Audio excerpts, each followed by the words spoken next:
आज का वीडियो हमें वचन का अद्भुत प्रकाश देने वाला है। अंतिम दिनों के चित्र दिखाने वाले वीडियोस को लगातार देखने के लिए हमारे चैनल को सब्सक्राइब अवश्य करें। आज हम जानने वाले हैं कि वचन का प्रकाश मिलते ही स्वर्गीय जनों की प्रतिक्रियाएं बदलने लगी हैं।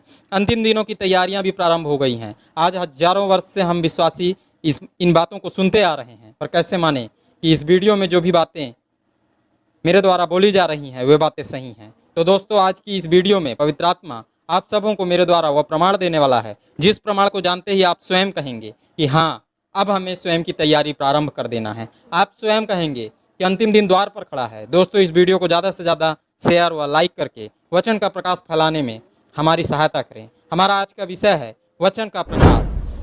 प्रकाशित वाक्य 5 अध्याय 10 पद। और उन्हें हमारे परमेश्वर के लिए एक राज्य और याजक बनाया और वे पृथ्वी पर राज्य करते हैं। दोस्तों, आज के इस पद में पवित्र आत्मा प्रेरित यूहन्ना को आनंदमय दर्शन दिखा रहा है। इस दर्शन में स्वर्ग की सारी शक्तियां हमारे प्रभु यीशु मसीह को याजकी महिमा से परिपूर्ण रूप में देख रहे हैं। प्रभु का यह रूप उनके अधिकार को प्रकट कर रहा है। स्वर्गीय शक्तियों की प्रतिक्रियाएं भी बदल चुकी हैं। वे पूरे आदर के साथ सजगता से प्रभु के आदेशों को सुनने की बाट जोहने लगे हैं। प्रभु ने बध होकर प्रकट कर दिया कि वो ही स्वर्गीय याजक है, वो ही पिता और मनुष्यों के बीच मध्यस्थता की भूमिका निभाने वाले हैं। वे ही आत्मिक राज्य का विस्तार करने वाले हैं। इन सारी बातों को स्वर्गीय जन समझ चुके हैं। प्रभु यीशु मसीह के नाम में आप सबों को जय मसीह की।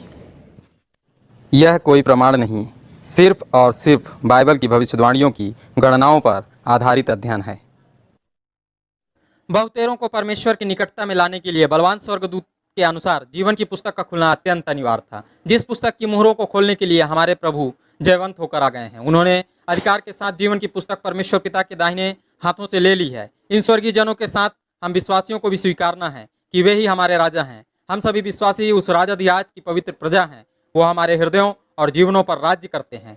इसी बात को सभी प्राचीन प्रकट कर रहे हैं। पिछले भाग में हम सबों ने जाना कि जैसे ही दानियल नबी का दर्शन पूरा हुआ, स्वर्गीय जन प्रभु यीशु मसीह की महिमा में नया गीत गाने लगे। इस दर्शन ने हमें चिता दिया है कि अंतिम दिनों में घटने वाली दर्दनाक घटनाओं का चिन्ह प्रकृति में सन 2019 से दिखना प्रारंभ हो जाएगा। आज हम जानने वाले हैं इन दर्शनों के अनुसार कौन कौन से चिन्ह हैं जो प्रकृति दिखा चुकी है। इस सीरीज में यह भी जानेंगे कि कौन कौन से चिन्ह अभी और नजर आने वाले हैं, किस प्रकार हम इन दर्दनाक घटनाओं से स्वयं को बचा सकते हैं। वचन में बताई गई आत्मिक तैयारी को जो भी विश्वासी पूरा कर रहे हैं, वे ही विश्वासी इस स्थान अर्थात स्वर्ग पहुंचकर प्रभु की महिमा करने पाएंगे। और जो विश्वासी स्वयं की इच्छा को पूरी करने के प्रयास में जुटे हुए हैं, उन्हें स्वयं की इच्छा से जीने वाले शैतान के राज अर्थात नरक में जाना पड़ेगा।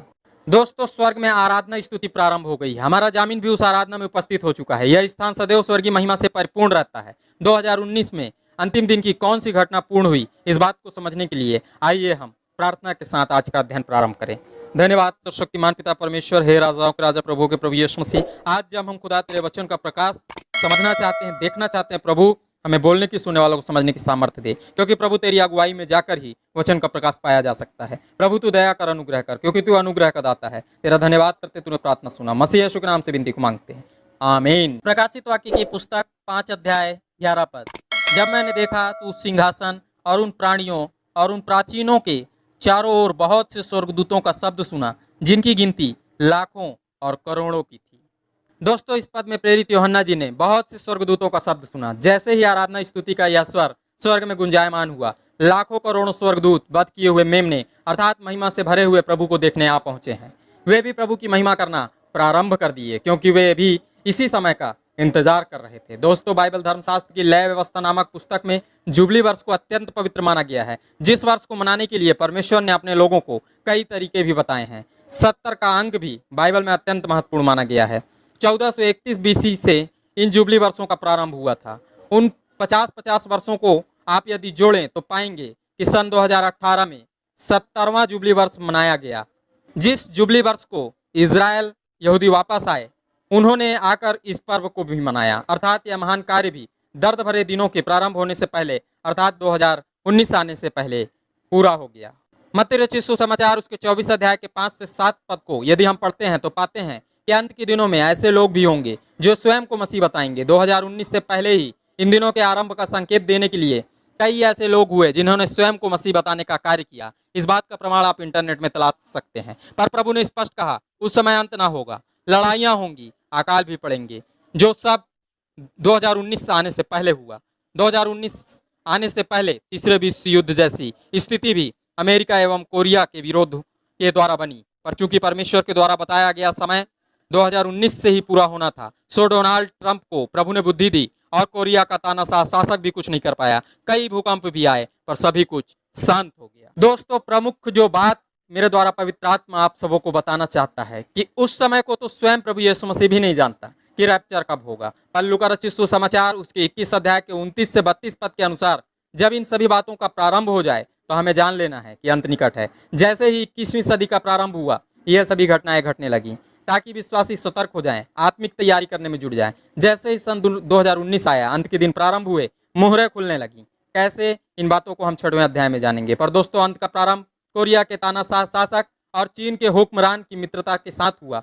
2019 से ही सभी देश अपनी सैन्य शक्तियों को बढ़ाना प्रारंभ कर चुके हैं। इन बातों का प्रमाण भी आपको इंटरनेट में मिल जाएगा, क्योंकि ये सब कुछ परमेश्वर के आदेशानुसार अंत के आरंभ का प्रमाण है। प्रकाशित वाक्य की पुस्तक की इस प्रकाशन से पवित्र आत्मा हम विश्वासियों से कहना चाहता है कि अंत के दिन प्रारंभ हो चुके हैं। प्रभु यीशु मसीह अपने याजकी रूप को धारण कर चुके हैं। अवसर है कि हम विश्वासी स्वयं के मनों को गंदे कामों से फिराकर प्रभु की अधीनता में चले जाएं, क्योंकि एक ही जामीन है जो मध्यस्थ बनकर हमें स्वर्ग दिला सकता है। उसकी महिमा का स्वर समस्त स्वर्ग मंडल में गुंजायमान हो चुका है। लाखों करोड़ों स्वर्गदूत भी उसकी महिमा को पहचान चुके हैं। सभी तैयार हैं, इंतजार में हैं कि शीघ्र यह न्याय का दिन प्रारंभ हो। हम सभी उस अनंत महिमा में प्रवेश करें जिस महिमा को करने के लिए इस सृष्टि का निर्माण हुआ है। हम मनुष्य हजारों वर्ष से धर्मशास्त्र पढ़ रहे हैं, इन बातों को समझ रहे हैं।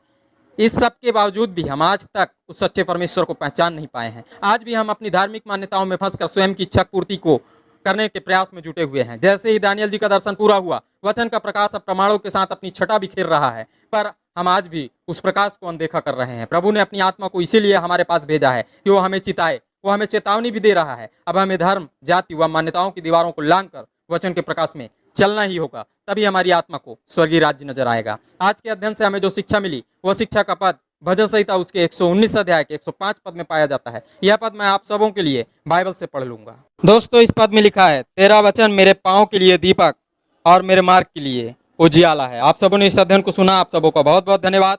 प्रभु यीशु मसीह के नाम में आमीन।